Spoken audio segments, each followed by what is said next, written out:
Nous sommes tous assez familiers avec le phénomène d'illusion d'optique, mais moins avec celui des biais cognitifs.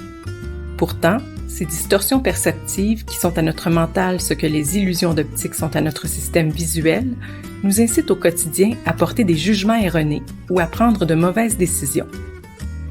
Ces raccourcis de l'esprit, qui permettent au cerveau de simplifier le traitement de l'information, sont inévitables, mais on peut apprendre à mieux les détecter en commençant par en avoir une meilleure connaissance.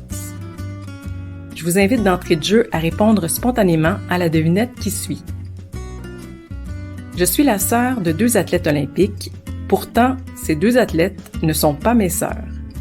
Comment est-ce possible? Vous pouvez mettre la vidéo en pause et réfléchir à la solution. Sinon, la voici. Eh bien, ces 2 athlètes olympiques sont mes frères. Ce n'est pas parce que je suis une fille que je n'ai que des sœurs. Bravo si vous avez eu la bonne réponse, votre esprit critique est bien entraîné.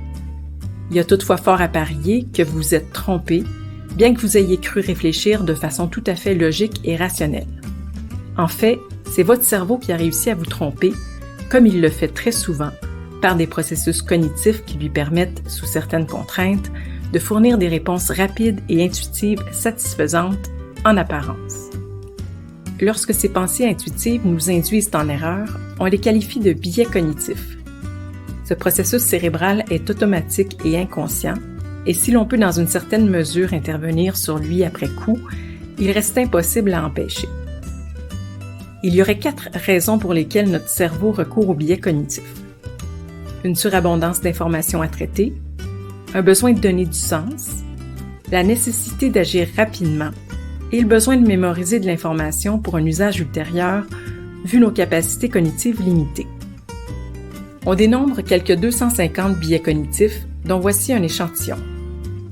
Le biais de confirmation est cette tendance à privilégier les informations qui vont dans le sens de nos hypothèses ou idées préconçues et à sous-estimer ou ignorer les informations qui jouent en leur défaveur.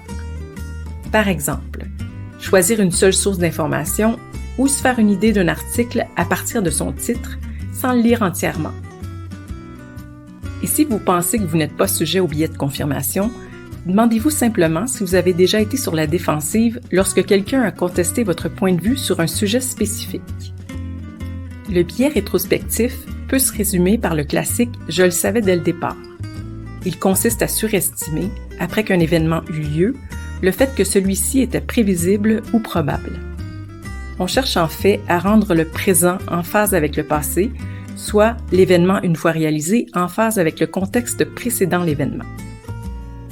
L'erreur fondamentale d'attribution est pour sa part un biais qui consiste à surestimer les caractéristiques personnelles des individus, leur personnalité, leurs opinions, leurs intentions, etc., pour expliquer leur comportement et à sous-évaluer les facteurs externes et situationnels qui pourraient entrer en considération.